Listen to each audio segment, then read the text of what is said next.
Welcome to KZCF Live. We're here today at the Community Foundation, and we're going to walk you through, give you a little tour of our space here. We are so lucky to have this space. We pinch ourselves every day when we come to work because we work in such an amazing place. This was a train station from the 1870s to the 1950s, and it was a variety of uses after that. And then John Stryker bought the property in the early 2000s and renovated it into a workspace. And then when he moved he had his Arcus Foundation here. When he moved the Arcus Foundation to New York City in 2014, he gave us this space. And his Arcus Foundation is not to be confused with the Arcus Center for Social Justice Leadership at K College, which John also donated to K College. So we're here in the lobby, and we have a welcoming sign in a variety of languages here, and we have train tracks running. Obviously, we're in a train station, so 3 times a day we're reminded that we do work in an old train station. We have rooms that are dedicated to a variety of local people and organizations. This is the Irving S. Gilmore Foundation room. And the warehouse, the building's divided between a warehouse and the depot.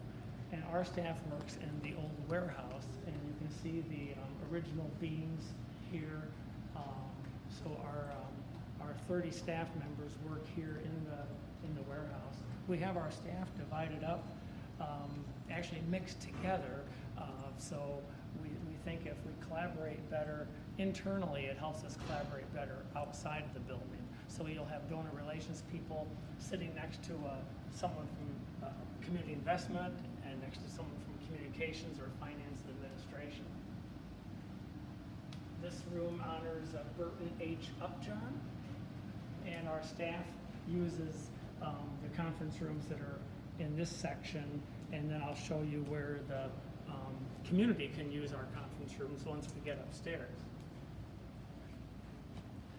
We have a combination of cubicles and office setups, and again, it's all to encourage collaboration.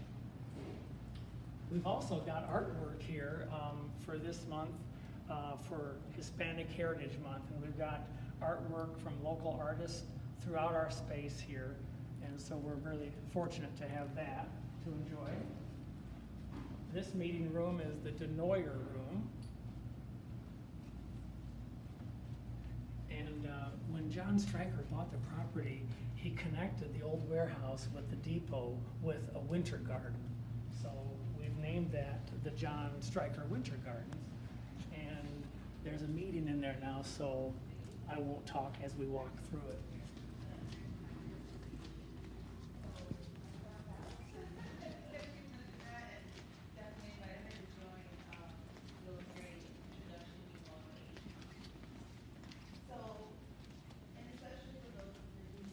So the Winter Garden is really useful for a variety of meetings that we have with community partners, and our staff uses that during the day as a workspace.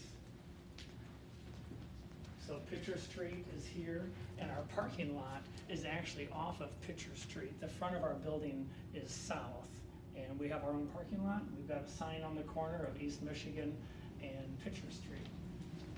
So we're walking into the depot now. So this used to be where people would buy their train tickets and wait for the train, and then the warehouse, of course, held all the supplies. We've got a historic picture upstairs that you'll see in a second. More artwork for the Hispanic Heritage Month, and there's a relic from the days when this was the Whistle Stop restaurant. That's actually a napkin. This space was the Whistle Stop during the 1970s, and it was used for a variety of purposes. And John Stryker had his Arcus Foundation headquartered here in the depot, and then he had a variety of nonprofits that were using the space in the warehouse. So there's 3 rooms here in the depot that are available for community groups or any organizations to use at no charge. The William F. Little Room that honors one of the early Upjohn employees of the Upjohn Company. And this seats 10 people for a meeting.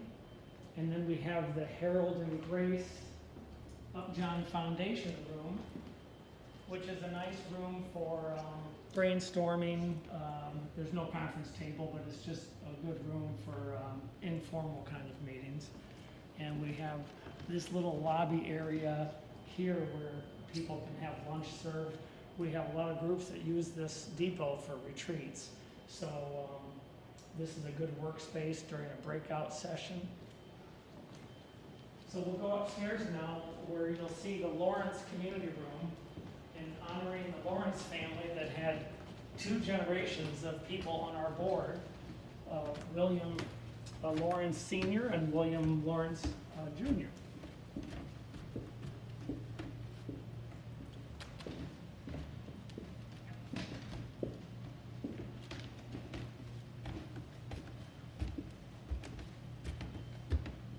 This room seats 26 people. It's our largest meeting space, and this is used almost daily by the community. So it's a great space, and again, there's space for breakout sessions. So it's a good location for a retreat, a half-day or full-day retreat.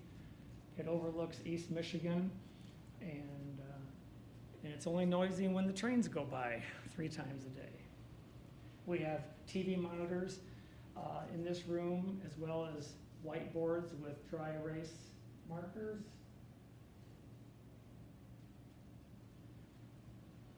There's a couple small rooms that can be used for, it used to be offices when this was the Arcus Foundation, that can be used for breakout.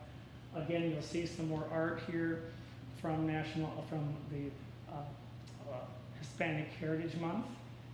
And this is a scene of what the depot looked like back when there were still horses and buggies.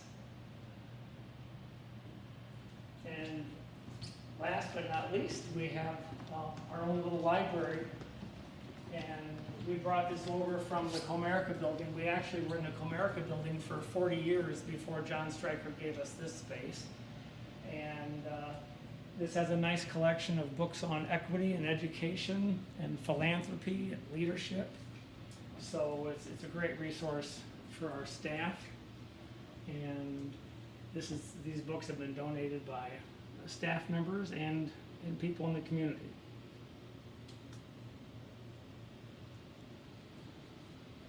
So again, we're so lucky to have this space, and